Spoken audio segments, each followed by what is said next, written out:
Yesterday, I had a question come to me by email, and I thought it was an interesting question, so I thought I would address it here. Today, we're going to talk about freedom of speech and the First Amendment as it relates to your employment.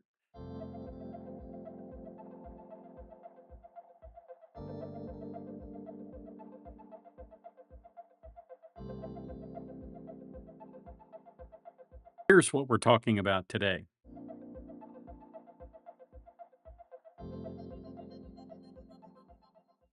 The text of the First Amendment is pretty clear. Congress shall make no law respecting an establishment of religion, or prohibiting the free exercise thereof, or abridging the freedom of speech or of the press, or the right of the people peaceably to assemble and to petition the government for a redress of grievances. Now, we can parse the language of the amendment, and we will in just a minute, but I think sometimes it's helpful to have an understanding of the history of why we have the First Amendment. Before the American Revolution, the colonies inherited and enforced many of England's harsh restrictions on speech and the press. English common law treated criticism of the government or its officials as seditious libel, even if what was published was true. Colonial governors, backed by royal authority, frequently used these doctrines to suppress dissent. Printers needed government licenses, and unauthorized publications could lead to fines, imprisonment, or even destruction of the printing presses. This environment made it dangerous to openly criticize colonial administrations or the crown.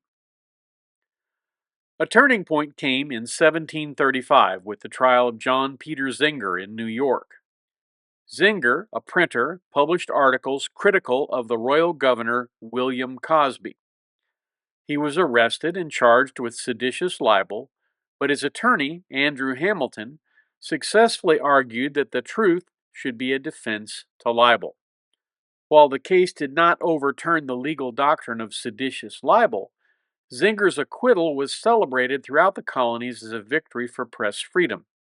It fueled the idea that open criticism of the government was both legitimate and necessary, just the way it is today. As tensions with Britain grew in the mid 18th century, colonial assemblies, pamphleteers, and newspapers became central to the political speech in much the same way that X and other platforms have become central to political debate in the United States. British attempts to curtail speech, such as censorship, prosecutions, and the Stamp Act's taxes on printed materials, were viewed not just as inconveniences, but as direct assaults on liberty. By the time of the American Revolution, Americans had come to see free expression as a safeguard against tyranny, laying the groundwork for the First Amendment's guarantee that Congress shall make no law abridging the freedom of speech or of the press. In order to understand any of the amendments, you first have to start with the language of the amendment. Now, the First Amendment starts with Congress shall make no law. The clear intent of the framers was to restrict Congress as the national government from encroaching on civil rights of its citizens by restricting freedom of expression. Of course, at that time, freedom of expression was not a concept that was easily recognized. It was freedom of speech and freedom of the press. Freedom of expression has sort of expanded that doctrine somewhat. While many of the colonies that became states duplicated in some way the first 10 amendments to the Constitution, the Bill of Rights, up until the 14th Amendment was basically ratified and become law, states were not barred by the First Amendment. The state could suppress freedom of the press. The state could suppress freedom of speech. The Supreme Court, through the doctrine of selective incorporation after the 14th Amendment, incorporated parts of the first 10 amendments into law that applied to the states. There, of course, is a big difference between freedom of speech and freedom from consequences. As a general rule, the content of a person's speech cannot be regulated by government. It is one of the reasons you can, but obviously should not, call a police officer any bad name you wish to. He can't arrest you for calling him bad names. Even under certain circumstances, he can't arrest you for using bad words, unless, of course, you're in public in an area where children are about. And sometimes in that situation, the law will countenance an arrest for the content of your speech. But again, that's fairly rare. What he can arrest you for, however, is disorderly conduct. Conduct is distinct and different from speech. So if you're shouting from the rooftops about anything and are warned that you're being disorderly, police can arrest you for disorderly conduct. In other words, they're not attempting to police the content of your speech, they're attempting to regulate the volume of it. It has been my experience that many people think that the louder they yell, the more persuasive they are. But that's just not true. In fact, the louder you yell, the worse it makes you look. And as a result of that, because of the conduct versus content sort of distinction, when you create a disturbance, and many people do create disturbances with their words, like for example, you can't incite a riot.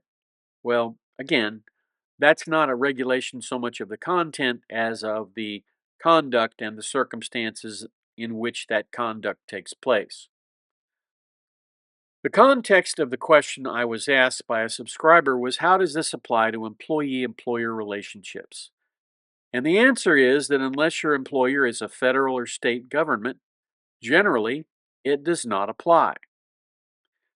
While many union workers and certain independent contractors have contracts that dictate when they may be removed from their positions, for the most part, about 98% of the population is in an at-will employment state.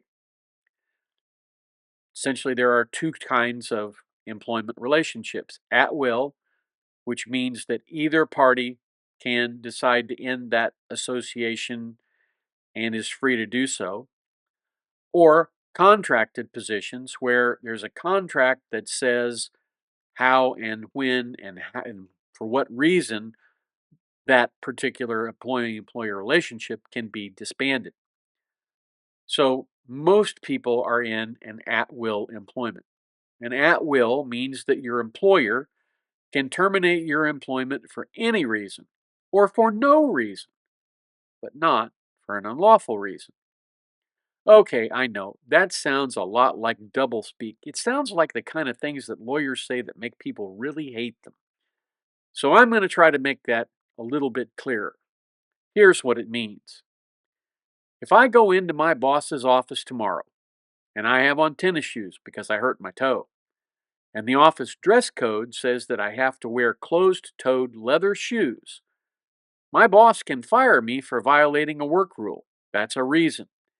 If it's a valid work rule, and it might be, then he can certainly terminate me. Similarly, if I come into work wearing a bright yellow shirt, and I know that my boss just absolutely despises the color yellow, and yeah, there are people who are like that. They just can't stand the color yellow.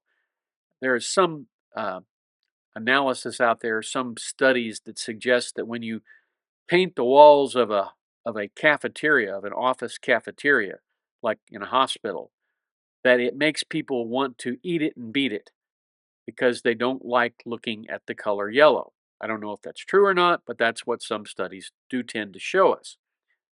So he can fire me because he can't stand the color yellow. Again, it's a reason, but it's not an unlawful reason.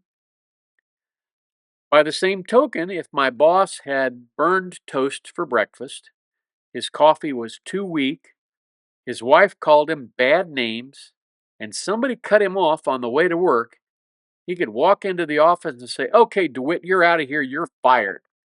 He doesn't have to give me a reason. I'm an at-will employee. Similarly, I could walk in and say, "You smell like a skunk, I'm out of here, I quit." You see, that's the other side of the at-will employment relationship. You are not wedded to that particular job. You can quit at any time. And because you can quit at any time, your boss can quit you at any time. Now, unlawful reasons include things like if my boss walks in and says, "You know what, DeWitt, I've been thinking a lot about how you're a Christian, and I just don't like you guys. Here at the office, we're all atheists. You're fired." Now, in that situation, he's violated Title VII of the Civil Rights Act. That says I cannot be fired on a discriminatory basis or on the basis of religion. It applies to things like sex, sexual orientation, gender, national origin, race, or color, or pregnancy. Those are obviously unlawful reasons to fire someone. And because those are unlawful reasons, the courts have crafted a remedy. And that remedy is damages, sometimes rehiring. Rehiring is usually not in the best interests of either the employee or the employer, so most of the time that doesn't happen. However, at the end of the day, the government can't regulate belief. And so, while he may have to rehire me or he may have to pay me a large judgment, the government cannot force him to change his views on religion. That's because he has freedom of thought and freedom of expression. He can go into the workplace every day and talk about atheism, and there's very little that anybody could do about it. State and federal workers have different protections. Many state workers are protected by civil service rules, as are many federal workers. Persons in the military generally have the right to dissent on matters of public discourse, but they must do so in a manner so as not to bring discredit upon the branch of service where they're enlisted or employed. For enlisted personnel, this is covered by Article 134.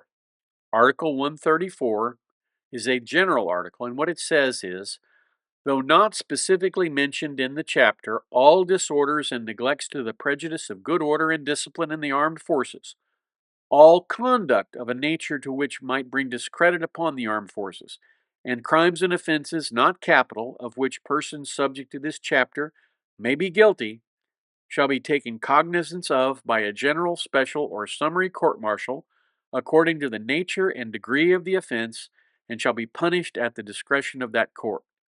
As used in the preceding sentence, the term crimes and offenses not capital includes any conduct engaged in outside the United States, as would be defined under Section 5 of Title 18, that would constitute a crime or offense not capital if the conduct had been engaged in within the special maritime and territorial jurisdiction of the United States, as defined by Section 7 of Title 18.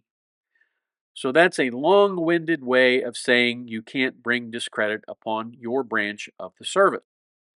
But written in that 19th century English, what exactly does that mean? Well, it means that, as a practical matter, things like this are going to cause you problems under Article 134.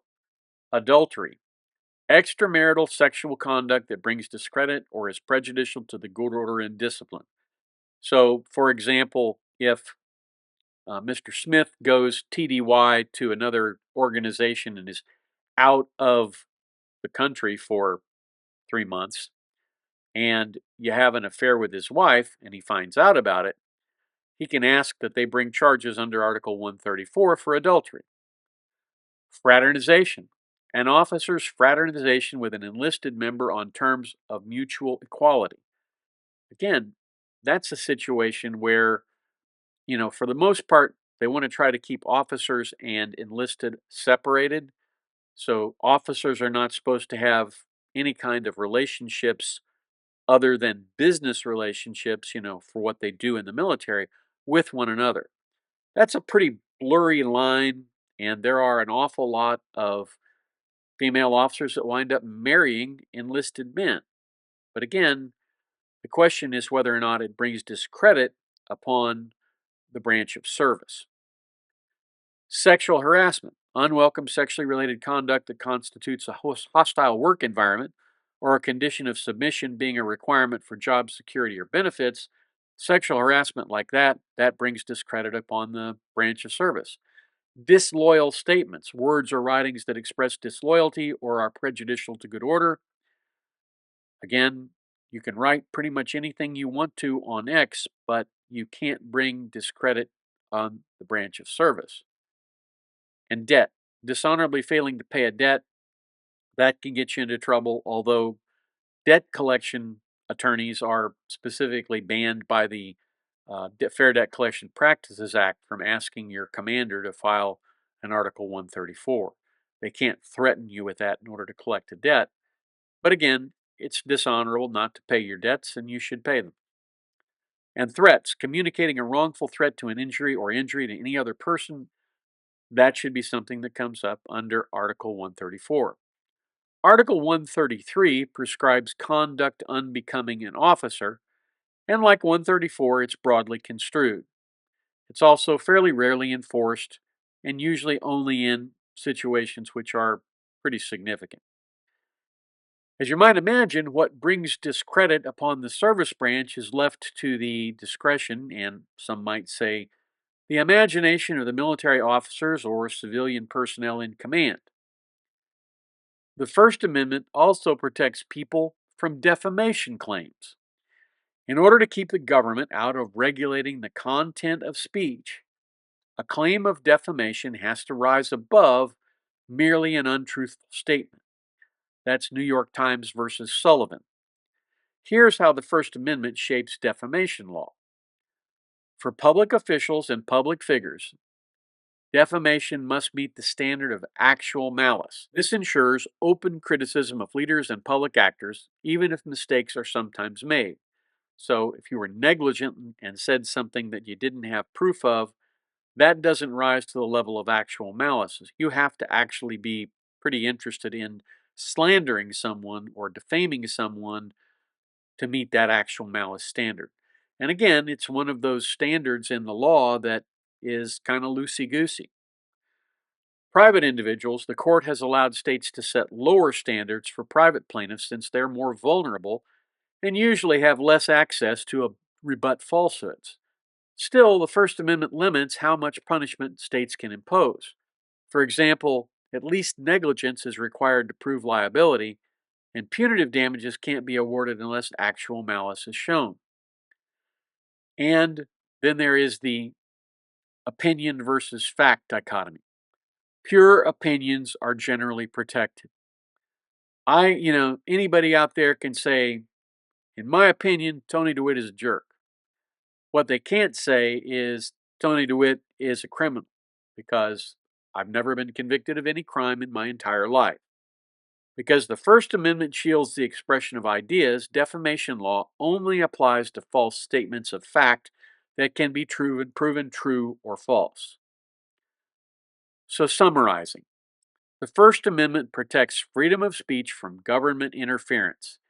It limits the government penalizing people for the content of their speech, but not necessarily the volume of that speech or attempts to incite a riot or that kind of thing.